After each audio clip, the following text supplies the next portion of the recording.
Tonight, you will pick up your phone for no reason at all. You won't decide to do it. Your hand will just move. And somewhere around the 40th time today, you'll catch yourself and think, why do I keep doing this?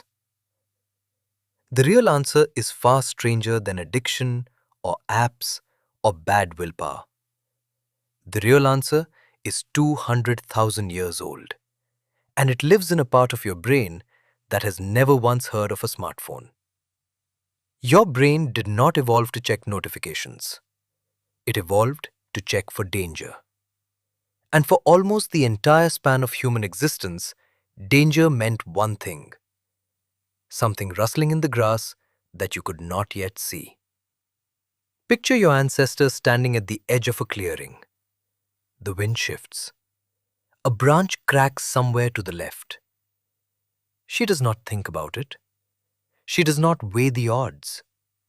Her head simply turns, fast, automatic, before the thought even finishes forming. That turn is not curiosity. It is survival software, running exactly as designed. Researchers call this orienting response. It is one of the oldest reflexes in the nervous system, found not just in humans, but in nearly every animal with a brain complex enough to be surprised. A sudden sound, a flicker of motion, a change in the environment that wasn't there a second ago. Each one triggers an automatic shift of attention, before conscious thought has time to weigh in. You don't choose to look. You look first. Then you decide what you saw. For most of human history, this reflex was flawlessly tuned to its environment. New information was rare, and almost all of it mattered. A change in the tree line might mean a predator. A change in a neighbor's tone might mean conflict or opportunity or a warning worth heeding. The world delivered new information slowly enough that checking it was nearly always worth the energy spent. Think about how few genuinely new things your ancestors encountered in an average day. The same trees, the same faces, the same paths worn into the same dirt. In that kind of world, anything novel stood out immediately, and almost by definition, anything that stood out was worth your attention. The reflex and the environment fit each other perfectly, like a key built for one specific lock. Then, in an evolutionary instant, the world changed, and the reflex did not. Here is the part almost nobody talks about. Your phone is not competing with your willpower. It is exploiting a reflex that is older than willpower itself. Psychologist B.F. Skinner discovered something unsettling in the 1950s, working with pigeons and a lever. When a pigeon got a food pellet every single time it pressed the lever, it pressed occasionally, calmly, almost lazily. But when the pellet came at random, sometimes after one press, sometimes after 20, the pigeon could not stop pressing. It would peck at that lever for hours, well past the point of hunger, well past the point of reason. Skinner called this a variable ratio reward schedule. It remains to this day the single most powerful pattern of reinforcement ever documented in a living creature. Your phone runs on that exact pattern. Most of the time, you check it and there's nothing. No new message, no new like, nothing worth the trip. But sometimes, just often enough to matter, there is. And your brain, the same brain that once scanned a clearing for danger, cannot tell the difference between a predator in the grass and a notification on a screen. Both register as a change in the environment. Both demand the same ancient response. Look. Now. Stop and consider how strange that actually is. The exact neural circuitry once responsible for keeping your ancestors alive in open grassland is now being fired off by a glowing rectangle in your pocket. Dozens, sometimes hundreds of times a day. Nobody designed your brain to do this on purpose. But somebody absolutely designed your phone to trigger it on purpose. Tristan Harris, a former design ethicist at Google, has spent years describing exactly how this works from the inside. Pull to refresh, infinite scroll, the small red dot. Each one is engineered to mimic the unpredictability of a slot machine, because unpredictability is precisely what your orienting reflex cannot ignore. It isn't an accident that checking your phone feels almost involuntary. That feeling is the entire point.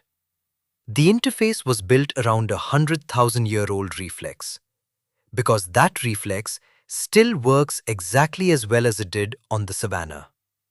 But there's a second, older system layered underneath this one, and it might matter even more. Your ancestors didn't just scan for danger, they scanned for each other. Humans are, before almost anything else, a social species. For most of our history, survival did not depend on individual strength. It depended on the group. Being excluded from the group wasn't an inconvenience. It was, very on him, a death sentence. No food sharing, no protection at night, no one to help raise a child or fend off a threat. So your brain developed an exquisitely sensitive radar for social information. Who is angry with whom? Who is gaining status? Who might be talking about you behind your back? Psychologist Robin Dunbar found something remarkable. Across history, well over half of human conversation is devoted to gossip. Not gossip in the dismissive sense, but social information. Who did what? Who can be trusted? Dunbar argued this wasn't a flaw, it was the function. Tracking the social world was, for most of history, as important as tracking food and water.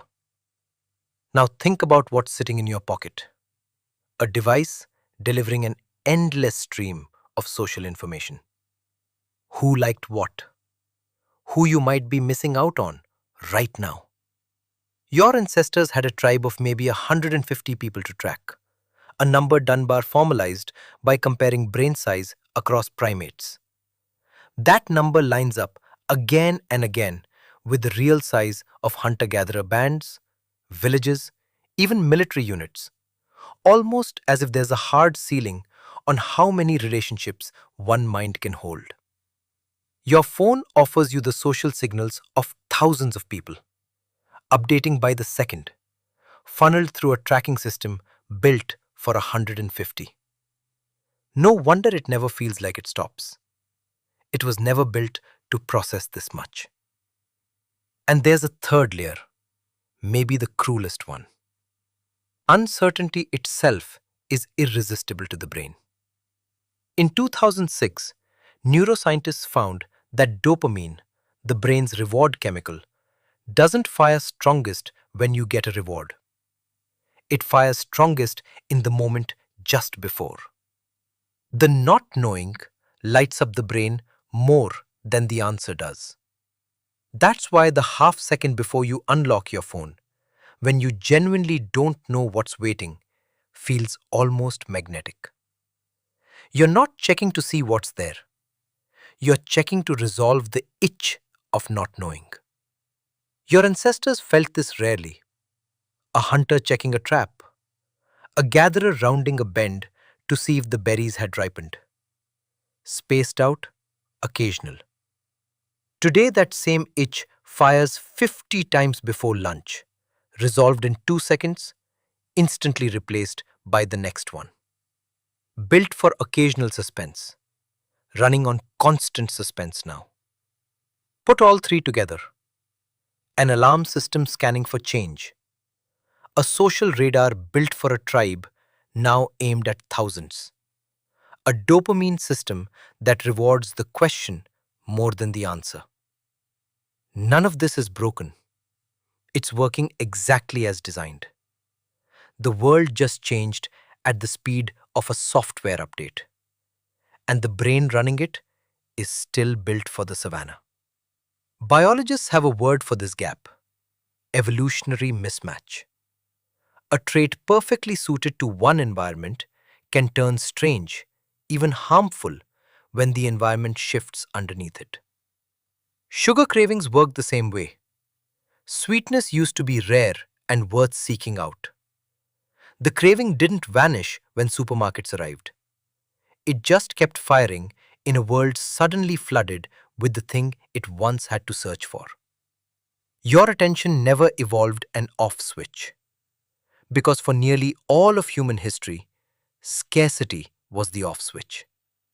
Now scarcity is gone. The craving runs unchecked. Not because you lack discipline, but because nothing in your evolution prepared you for a world with this much stimulation, this instantly available. So here's the question worth sitting with. If your ancestor's reflex saved her life by snapping her head toward a sound in the grass, what is your reflex pulling you away from right now every time it fires for a notification instead? Maybe it's a conversation at dinner.